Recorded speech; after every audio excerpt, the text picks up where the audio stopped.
இன்றைக்கு பொதுக்காலத்தின் 24ஆம் வாரம் செப்டம்பர் மாதம் 19ஆம் தேதி வெள்ளிக்கிழமை. இன்று தேவன் நமக்கு தரும் ஜீவநீரூற்றான இறை வார்த்தைகள் புனித லூக்கா எழுதிய நற்செய்தி இயல் 8 இறை வார்த்தைகள் 1-3. அக்காலத்தில் இயேசு நகர் நகராய் ஊர் ஊராய் சென்று இறையாட்சி பற்றிய நற்செய்தியை பறைசாற்றி வந்தார். 12 அவருடன் இருந்தனர். பொல்லாத ஆவிகளினின்றும் நோய்களினின்றும் குணமான பெண்கள் சிலரும் 7 பேய்கள் நீங்க பெற்ற மகதலா மரியாவும் ஏரோதுவின் மாளிகை மேற்பார்வையாளர் கூசாவின் மனைவி யோவன்னாவும் சூசன்னாவும் மேலும் பல பெண்களும் அவரோடு இருந்தார்கள். இவர்கள் தங்கள் உடைமைகளை கொண்டு அவருக்கு பணிவிடை செய்து வந்தார்கள். ஆண்டவரின் அருள்வாக்கு. கிறிஸ்துவே மக்கு புகழ். என்னோட இயேசுவே கொஞ்ச நேரம் பேசுமே, ஆசையா இருக்குதையா. என்னோட இயேசுவே கொஞ்ச நேரம் பேசுமே, ஆசையா இருக்குதையா.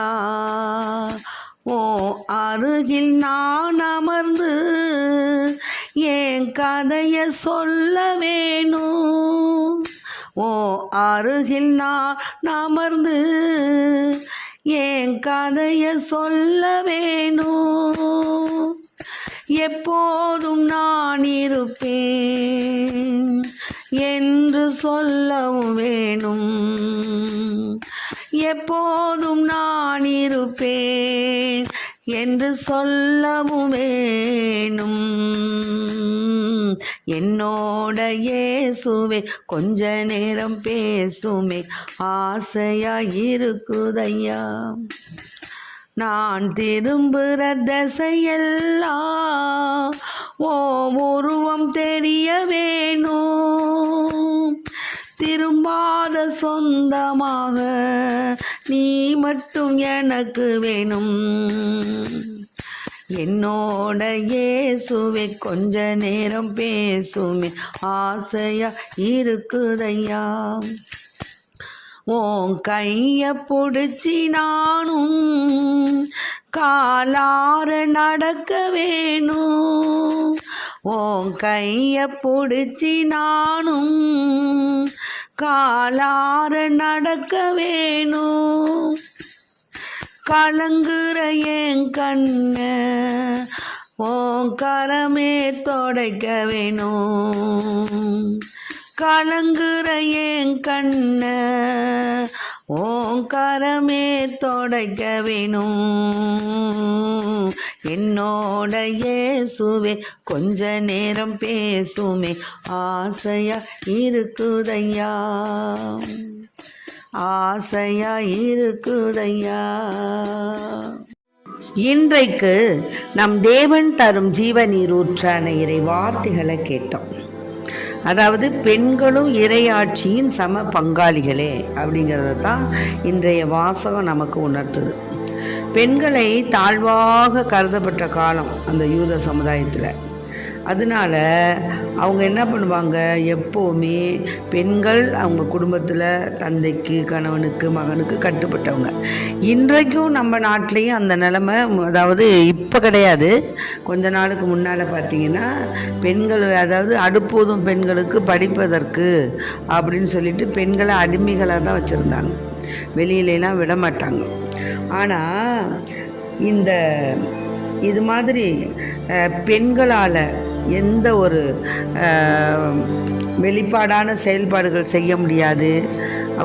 அவங்களுக்கு சுதந்திரம் கிடையாது, அடிமைத்தனமாக இருந்தார்கள். அந்த காலத்திலே இருந்திருக்கிறாங்க பாருங்கள்.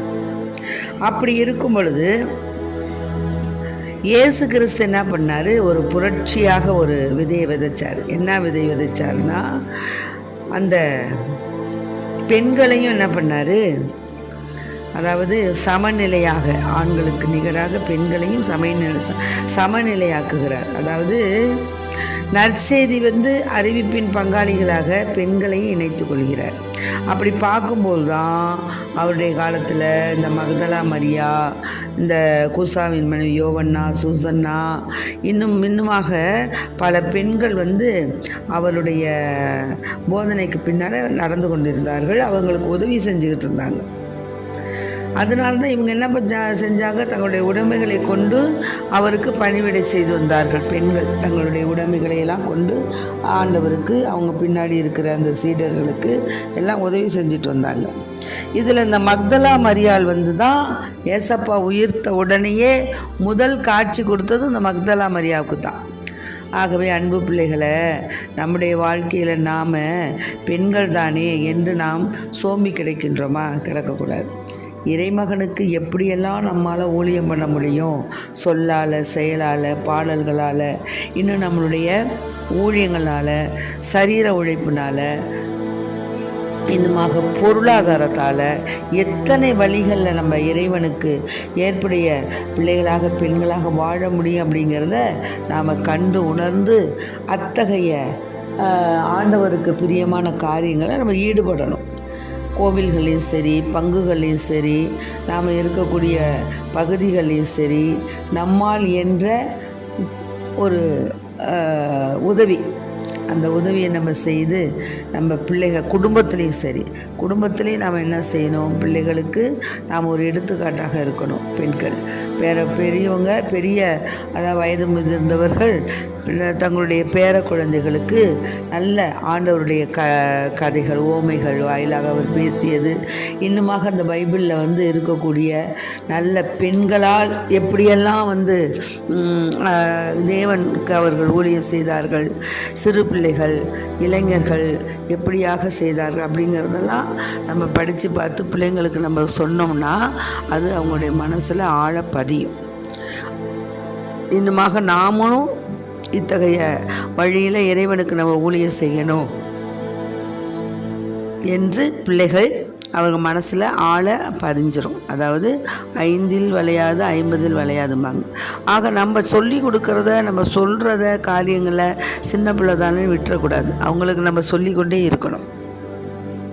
அப்படி சொல்லிக்கொண்டே இருக்கும் பொழுது அந்த குழந்தைகளுக்கு அவர்கள் தக்க காலத்தில் அது அவங்களுக்கு என்ன செய்யும், அந்த விதை மரமாக வளரும்.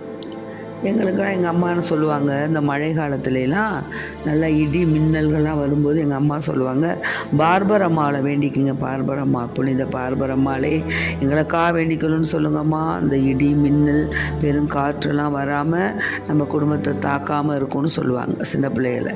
எங்களுக்கு அது ஆழ மனசில் பதிஞ்சிருச்சு. அப்புறம் புனித ரீத்தம்மாள்கிட்ட நல்லா வேண்டிக்குவாங்க. புனித ரீத்தம்மாள் தன்னுடைய கற்பின் மேன்மையை காத்த ஒரு புனிதவதி. அதனால் அந்த அம்மாவை குறித்து வேண்டிக்குவாங்க. பெண் குழந்தைகளுக்கு அவங்க காவலாக இருப்பாங்கன்னு சொல்லுவாங்க. ஆக இப்படி நாங்கள் சின்ன பிள்ளையாக இருக்கும்போது நிறைய எங்களுக்கு அம்மா சொன்னதுனால தான் நாங்கள் அதெல்லாம் இன்று நம்முடைய குழந்தைகளுக்கு சொல்வதற்கு நாங்கள் என்ன செய்கிறோம், அதை உபயோகப்படுத்தி கொள்கிறோம். ஆகவே அன்பு பிள்ளைகளை, பைபிளில் நிறைய பெண்கள் ஊழியம் செஞ்சுருக்காங்க, பெண்கள் உதவி செஞ்சுருக்காங்க.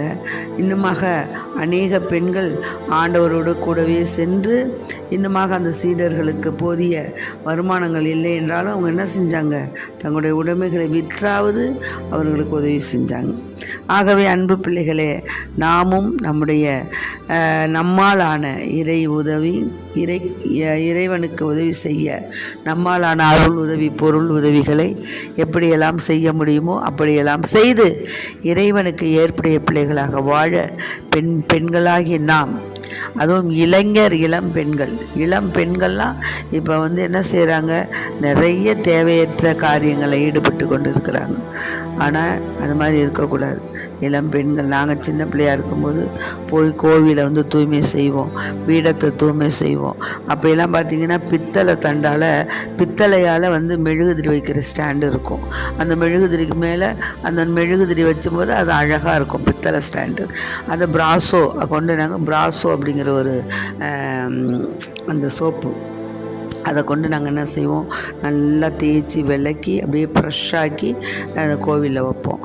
இப்படியாக நம்மால் என்ற தூய்மை பணி, வாய்மை பணி, இறைப்பணி, இறை வார்த்தையை கூறக்கூடிய பணிகள், இன்னுமாக அநேக இடங்களில் நம்ம ஆண்டவரை குறித்து பேசுகிறது, நம்ம குடும்பத்திலேயே பேசுகிறது, நம்ம செல்கின்ற இடங்களில் பேசுகிறது, சூழ்நிலைகளில் பேசுகிறது, இந்த மருத்துவமனைக்கு சென்றிருக்கிறோமா அங்கே நோய்வாய்ப்பட்டிருப்பவரிடம் எடுத்து கூறுவது, இப்படியாக எந்த ஒரு இடத்தையும் விடாமல் ஆண்டவரை நம்ம போற்றி புகழ்ந்து அந்த அவருடைய திரு வார்த்தைகளை நாம் எடுத்து கூறும் பொழுது தேவன் நமக்கு என்றென்றும் உதவியாக இருப்பார், மகிழ்ச்சி வருவார். மகனே மகளே நான் உன்னோடு இருக்கிறேன் என்று நமக்கு கொடுக்கப்பட்ட வரங்கள் சோம்பி போயிருக்கிறதில்ல. அத்தகைய வரங்களை நம்ம என்ன செய்யணும், அதை பயன்படுத்தணும். ஆகவே அன்பு பிள்ளைகளை, நாம் இறைவனுக்கு ஏற்புடைய பிள்ளைகளாக வாழ்கிறோமா அப்படிங்கிறத சிந்தித்து அதற்கான வரத்தை ஆண்டவரிடம் கேட்டு மன்றாடுவோம். ஆமேன். Praise the Lord. மரியே வாழ்க.